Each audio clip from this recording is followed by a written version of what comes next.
Yes, Kenya. Tamu sana, tamu sana, tamu sana, yes. About 1 month ago, William Ruto appointed a 12-member National Investment Council, the mandate of the council being to advise the government and government agencies on ways to increase investment and economic growth in Kenya, and also to promote cooperation between the public and private sector in matters relating to investment and economy. That was the mandate of the council. It's now emerging that one member in the council is not a Kenyan, but a Ugandan. And that was brought to the attention of very many Kenyans about 2 days ago through a tweet by a popular Ugandan blogger. This is what the blogger tweeted.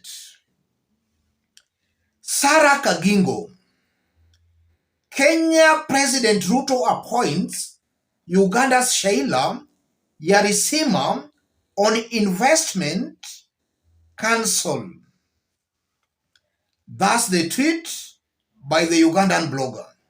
And that's the tweet that actually brought it to the attention of very many Kenyans that Ruto had appointed a Ugandan in the National Investment Council.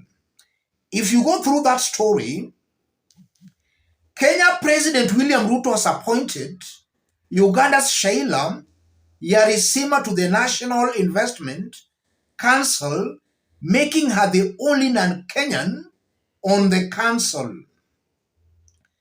Other members are Kenya Commercial Bank KCB Group Chief Executive Officer, CEO Paul Russo, M-Pesa Africa Managing Director Sitoyo Lopokoiyet, Twiga Food CEO Peter Njonjo, and Tycoon Humphrey Kariuki, Ahmed Farah, Karen Taylor, Sarah Ochieng, Eva Warigia, David Langat, Tom Mulwa, and Francis Njogu. The team will advise the government on ways to increase investment and economic growth in Kenya, as well as promote cooperation between the public and private sectors in the formulation and implementation of government policies relating to the economy and investment. Yes. So it's actually a fact that Ruto has appointed a Ugandan in the council. In this video, I want us to dig deep into this story for Kenyans to understand exactly what this means. If you are watching us, but you have not yet subscribed, subscribe, give this video a like. Yes. Let me start by saying this. In 2016, Uhuru Kenyatta's government put in place very tough laws that were aimed at ensuring that for any foreigner to get a work permit in Kenya, then that foreigner ought and must possess very unique skills, and that the job he was to do in Kenya, no any other Kenyan could do that job or can do that job. That was aimed at protecting Kenyans against foreigners. Whether the laws are being implemented or not, that's a story for another day. In 2023, the government itself is giving jobs to foreigners. And from the description of the job being given to the foreigners, I believe any Kenyan can do that job. There are so many professionals in Kenya who can advise the government on investment and economic growth.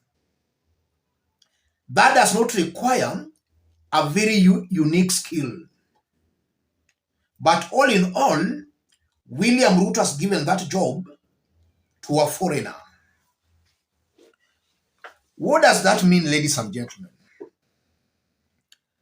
If you go through that tweet by that Ugandan blogger, going through the replies, a good majority of Ugandans are very happy and seeing Kenya as promoting East African integration. But very many Kenyans are very angry with that move by the president. So the question begs, can Museveni appoint a Kenyan in his government, or Kagame, or even the Tanzanian president? Why only Kenya? Why only Kenya? The first thing coming out clearly, I'm seeing William Ruto is very desperate to please outsiders at the expense of Kenyans. Some few weeks ago, at a time Kenyans were dying of hunger, we saw Kenya's government giving relief food to Somalia, while in Turkana, Kenyans were dying of hunger. The issue of GMO, it's a fact that the big boys, the big countries, are the ones pushing Kenya to adopt GMO. If you look at some policies, the removal of the subsidies, it's a fact that it's the big boys that is pushing the government to drop all those subsidies. So I'm seeing a government that is very desperate to please outsiders at the expense of its own citizens. I'm seeing that kind of a government. And that's a fact, ladies and gentlemen. Ruto, as the president, is coming out as a president that wants to please outsiders at the expense of the people he is ruling, at the expense of tax-paying Kenyans. That's something coming out very clearly. Secondly, Rigathi Gachagua has been making it very clear that in this government, they will first of all give jobs to those who supported them.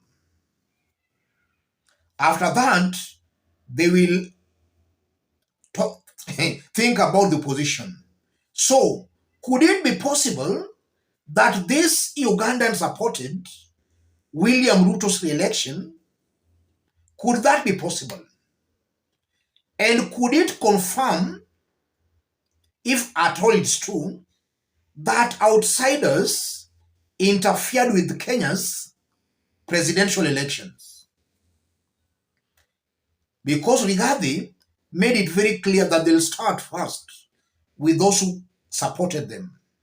Could it be possible that this Ugandan supported William Ruto during the campaigns? And now, is it also true that if William Ruto has a chance of giving a job to a foreigner and giving a job to a Kenyan who never voted for them, William Ruto prefers giving a job to a foreigner? Because it's clear this government, almost 60% of the appointments are only going to 2 regions. And now we are seeing it has extended to Uganda, while other Kenyans are languishing in the position, they are not being given jobs. So it's coming out clearly that William Ruto, if he's got that choice of giving a job to a Ugandan who supported him and a Kenyan who never supported him, he can give that job to a Ugandan. That comes out very, very clearly. And it also just goes on to prove that William Ruto is very insensitive to the plight of Kenyans. His government is getting it completely wrong on almost everything, ladies and gentlemen. Let me stop it there. If you are watching us, but you have not yet subscribed, kindly subscribe. But even before I forget, make sure you support us. I've pinned my number on the comment section. Contact me through the number, or feel free to channel your support to the number. Let's meet in our next analysis.